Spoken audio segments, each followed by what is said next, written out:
Ahoj, ahoj, ahoj, zdraví vás Hatý a v dnešním videu si ukážeme, jak automaticky sklidit cukrovou třtinu.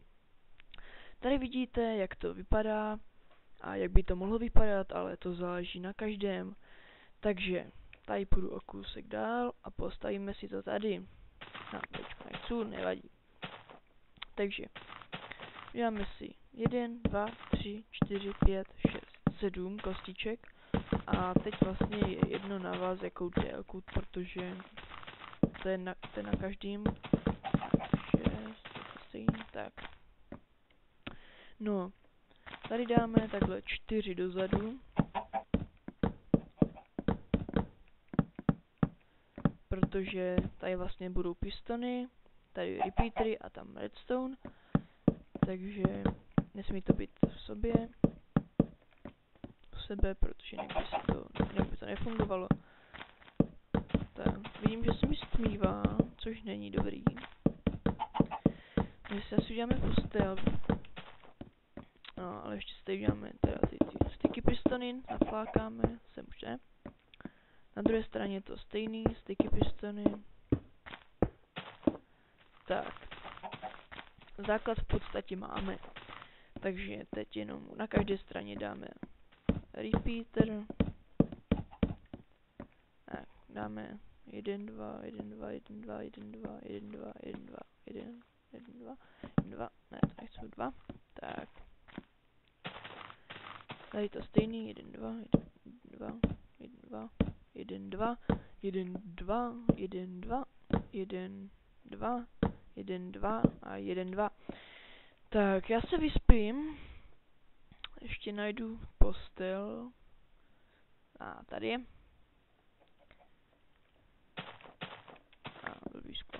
Tak, vyspíme se.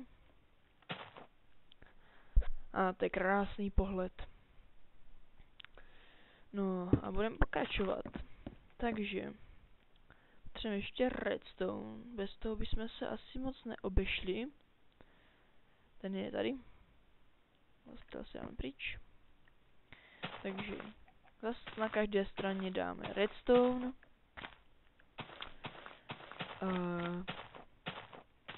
Počkejte. Jo, tady to je špatně. Já to zase pokazil. Tak, takhle to má být. A tady taky redstone. Celý ten redstone se vlastně navede na ten pressure plate, kde bude odvádět signál.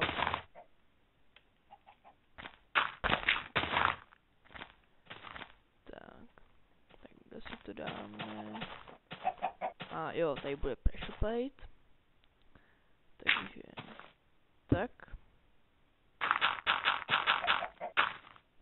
Zkusíme, jestli nám to funguje. Nefunguje, což jsem předpokládal, protože co? A nemáme repeat, blbá chlapice. Nemáme tu repeater. A já ho nedal špatně, dobrý jsem ho dal. Tak. Ne, dal ho špatně. Já si to prostě nikdy nemůžu zapamatovat. Vyskoč. Tak. Ano, teď to funguje. Takže sem dáme dřevo, sem sticky pistonům, sem taky. Je to nějak. Tak.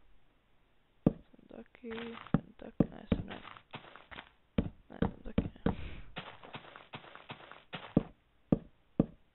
Tak, aby to nějak vypadalo.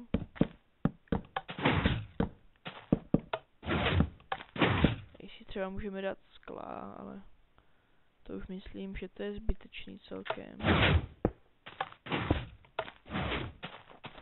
Tak, taky ten redstone teda navedeme. Ježišmarja, tak. A zase stejně k tomu pressure plateu.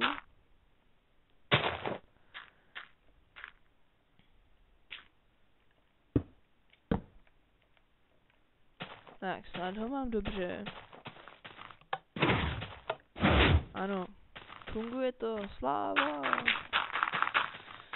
Tak, ne, špatně, tak. No a teď už jen třeba takhle, to už je úplně na vás, jak si to uděláte. To už je jenom ten design toho exteriéru.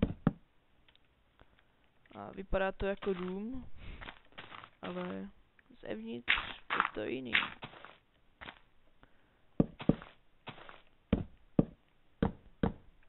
Tak.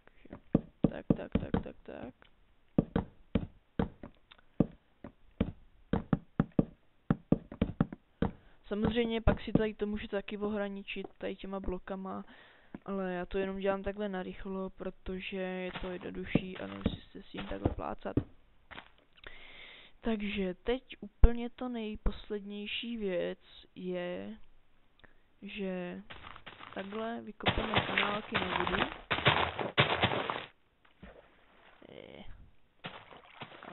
Nechci. Tak. A ne všude vodu, aby to bylo rovnoměrně. Tak, na druhé straně to stejné. Tak. Bambus.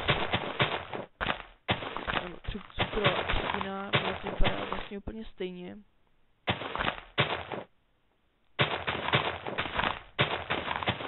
Tak, teď to sem dáme, abychom vlastně nemuseli čekat, až to vyroste, tak tohle je jednodušší.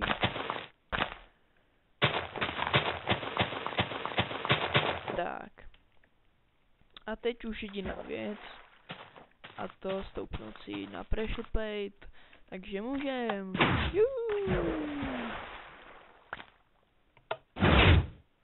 Teď už si to jenom pozbírat. Udělat papír, knížky. A máme hotovo. Takže doufám, že se vám tohle video líbilo. Pokud ano, tak můžete lajknout.